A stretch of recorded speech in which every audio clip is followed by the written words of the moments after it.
సినీ పరిశ్రమల్లో చిట్టిబాబు అభిమానించే హీరోలు పాత వాళ్ళంటే ఏం చెప్తారు? రామారావు గారు, కృష్ణ గారు. మే 28 ఎన్టీ రామారావు. మీరు కృష్ణ గారు మీరు విశ్లేషించండి ఒకసారి. ఏముంది ఆ రెండు రోజులు చలనచిత్ర సీమ గర్వించే రోజులు. ఎందుకంటే ఇద్దరు మహానుభావులు. ఇద్దరు రామారావు గారు దేవుడి వేషాలు వేయడం కానీ ఒక కారణ జన్ముడు నా దగ్గర వచ్చాడు. సినిమాల్లో అగ్రగామిగా వెళ్ళాడు, రాజకీయాలకు వచ్చాడు. కాంగ్రెస్ స్థలంలో వచ్చి తెలుగువాడి ఆత్మాభిమానాన్ని ఇవాళ ఢిల్లీలో తెలుగువాడు అనే మాట రావడానికి ఆయన అయితే మద్రాసీలు అనేవాడు. రామారావు గారు పోరాటము, ఆయన ఆత్మాభిమానం నిలబెట్టడం ఇవాళ ఆ తెలుగువాడు గర్వించే నాయకుడు. ఎక్కడ మీ బంధం స్టార్ట్ అయింది సీనియర్ ఎన్టీ రామారావు గారికి చిట్టిబాబు గారికి అంటే? మా నాన్నగారు ఎన్టీఆర్ గారు బాల్యమిత్రుడు, పక్క ఊరు. అట్లా బందిపోటు సినిమా ఫస్ట్ మా నాన్నగారు రామారావు గారు రచనకి బందిపోటు సినిమా. అంతకుముందు వేరేనా ఫస్ట్ స్ట్రీట్ పిక్చర్ రామారావు గారు స్టారర్గా బందిపోటు. అప్పటి నుంచి తర్వాత కంచుకోట పెద్దదారు ఇలా రామారావు గారి సినిమా నాన్నగారు రాస్తూ ఉంటాం. నేను అప్పుడప్పుడు నాన్నగారితో పాటు వెళ్తాం, షూటింగ్లు కూడా వెళ్తాం. రామారావు గారు అంటే ఒక అభిమానం, ఆయన హావభావాలు. నేను ఆ చిన్న వయసులో మాకేంటి ఆయన హావభావాలు, బ్రదర్ ఎలా ఉన్నారు అంటే ఏదో ఒక ఎక్కడో దివి నుంచి దిగి వచ్చిన వ్యక్తి మాట్లాడుతున్నట్టు ఉండేది.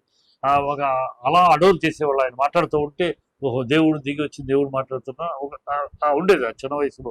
ఆయన గాంభీర్యం కానీ, ఆయన వస్త్రధారణ కానీ, ఆయన పలకరింపులో కానీ, ఆ గుర్తులో ఉన్న ఇది కానీ.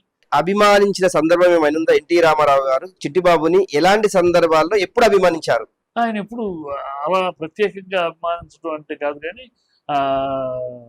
ఆయనకి మా నాన్నగారికి ఉన్న నన్ను ఏం జూనియర్ మహారథి గారు అనేవాడు. ఒకసారి కోపడటం జరిగింది ఆయన. ఎలాంటి సందర్భం? ఇప్పుడు ఆయన అల్లుడు గారు దగ్గుబాటి వెంకటేశ్వరరావు ఉన్నాడు కదా, ఇప్పుడు ప్రొడ్యూసర్. ఆయన ఒక సినిమా తీస్తున్నాడు, మేము ఒక సినిమా తీస్తున్నాం.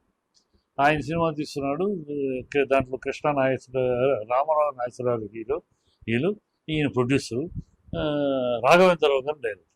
ఇక్కడ మా సినిమాకి కృష్ణ గారు మొత్తం సత్యనారాయణ అందరూ ఆల్ స్టార్స్ ఉన్నారు. మన సొంత సినిమా, విజయనగరం గారి డైరెక్షన్. ఇక్కడ షూటింగ్ జరుగుతారు. సత్యనారాయణ గారి కాల్ షీట్లు మావి. అప్పుడు ఈ వెంకటేశ్వర గారి తరఫున మా అన్నయ్య కజిన్ ఉండేవాడు, ఆయన రామారావు గారి ప్రొడ్యూసర్ దేవి ప్రసాద్ ఫోన్ చేసి, రే సత్యనారాయణ గారి కాల్ షీట్ కావాలిరా రేపు, మీ దగ్గర ఉంది, కొంచెం హాఫ్ డే అడ్జస్ట్ చేసామంటే ఇక్కడ కాంబినేషన్ అని అన్నాడు. సరే అన్నయ్య అడిగాడు కదా అని మా నాన్నగారితో చెప్పి ఒక హాఫ్ డే మనం మేనేజ్ చేయొచ్చు, మధ్యాహ్నానికి వచ్చేస్తాడు టోటల్గా మన కాంబినేషన్. మాది అవుట్డోర్ మొత్తం కాంబినేషన్, సరిగ్గా లేకపోతే అందరు కూర్చో. ఓకే, సో ఇది ఆ పొజిషన్లో ఉంది. సరే మధ్యాహ్నం ఓకే ఏమైనా అడ్జస్ట్మెంట్ అని ఇచ్చాం. రామారావు అల్లుడు మా అన్నయ్య ఫోన్ ఇచ్చాను. ఇచ్చినాక 12 గంటలకంతా బండి పెట్టు అన్నాడు. 12:30కి బండి పెట్టేదా, 1 గంటకంతా కారు ఎక్కి ఇచ్చేస్తాను అన్నాడు మా అన్నయ్య. సరే అలాగే 12:30కి బండి వెళ్ళినాక డ్రైవరు, సార్ మీకు బండి వచ్చేసింది సార్, బండి ఉంది. నాకు బండి ఏంటి, ఇప్పుడు ఏంటి బండి అన్నాడు. సత్యం అదేంటండి 12:30కి 1 గంటకి మీరు కారు ఎక్కుతారు, మా షూటింగ్ అక్కడ పడపలో షూటింగ్ జరుగుతుంది కదా అంటే, అదేనా నాకేం తెలియదు, మరి వాళ్ళేమో సాయంకాలం దాకా షూటింగ్లు చెప్తున్నారు, అదేంటండి అని వాడు నాకు ఫోన్ చేశాడు. సార్ ఇట్లాగే సాయంకాలం దాకా షూటింగ్ అన్నాడు. ఆయన నేను ఎక్కడెక్కను, ఈ పెద్ద వీళ్ళందరినీ కాదు, నేను ఎక్కగలనా, మీరే మాట్లాడాలి అన్నాడు.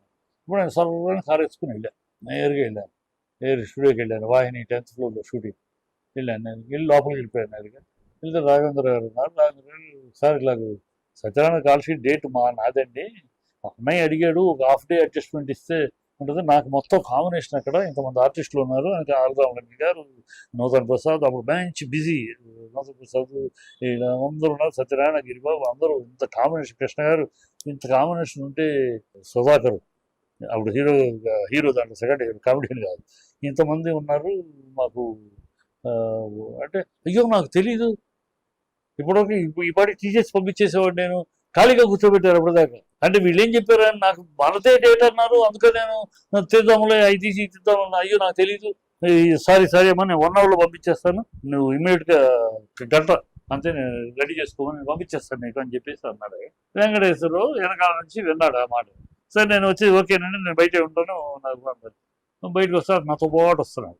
వస్తూ నేను ఎవడొస్తు లోపలికి పంపించింది, ఎవడు నువ్వు ఇక్కడికి వచ్చి మా డైరెక్టర్ డిస్టర్బ్ చేసి కాల్ షీట్లు డేట్లు మాట్లాడతావేంటి, ఎవరు వదిలేండి నిన్ను అని అంటా ఉన్నాడు.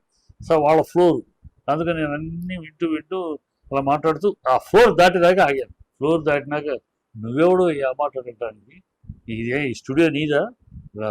నాగిరెడ్డి గారి స్టూడియో, నువ్వెవడివి? నేనెవడు వదిలిపెట్టాడంటావు ఏంటి? నా డేట్ తీసుకుని, నా డేట్ ఆబ్లిగేషన్ తీసుకుని, సారీ అరగంటలో పంపిస్తాను పెద్ద ఆయన డైరెక్టర్ గారు ఏమో అలా చెప్తాను, నువ్వేంటి నీ డేట్ అన్నట్టు నా దగ్గర అడుక్కు తిని డేట్ మళ్ళీ దాని గురించి మాట్లాడతావు ఏంటి అన్నాడు. నీ పిచ్చి పిచ్చిగా మాట్లాడుతున్నావు, రెండు తగిలిస్తే తెలుస్తా అన్నాడు. నువ్వు తగిలిస్తే తెలిస్తే నేను తగిలిస్తా అని చెయ్యెత్తే. ఆ, అది అందరి తర్వాత ఆపారు. ఆ ఇన్సిడెంట్ రామారావు గారి దగ్గరికి వెళ్ళింది. అల్లుడు బిగినింగ్ కదా, అల్లుడు బిగినింగ్ రోజులు ఎవడు అల్లుడు మీద చెయ్యెత్తిన వారు ఇలాగ మహారాజు గారు అబ్బాయి అని. తర్వాత మా అన్నయ్య ఫోన్ చేశాడు, రే ఆయన చాలా కోపంగా ఉన్నాడు పెద్ద ఆయన, నువ్వు ముందు వెళ్ళి కలిసి విషయం చెప్పేసి, చెప్పకపోతే ఆయన ముందు ఎవరు ఆయన బోలా సెక్రటరీ ముందు ఎవరు చెప్తే అదే అది నమ్మేస్తాడు. ఆ, కనుక వాళ్ళు ఏమేమి చెప్తారో ఏమిటో నువ్వు వెళ్ళి చెప్పేదా మాట్లాడు. సరే అన్నయ్య చెప్పాడు కదా అని పెద్ద ఆయన దగ్గరికి వెళ్ళి, ఆ పెద్ద నాన్న జరిగింది ఇది, నా తప్పు లేదు, అతను చెయ్యి ఎత్తితే నువ్వు మా అన్న మాటలు నువ్వు రామారావు అల్లుడు అయితే నేను మహారథి కొడుకునే అన్నాను, దీంట్లో తప్పే ఉంది. నేను రామారావు గారు అల్లుడు అని పోతు కొడితే బదుల్లో రోడ్లో పెట్టుకో, నేను మహారథి కొడుకుని అన్నాను, వాస్తవమైన అన్నమాడతావు కూడా. చెయ్యి ఎత్తాడు, నేను చెయ్యి పట్టుకుని నువ్వు తగిలిస్తానంటా, నేను తగిలిస్తాను అన్నాను. ఇది జరిగింది విషయం ఇది.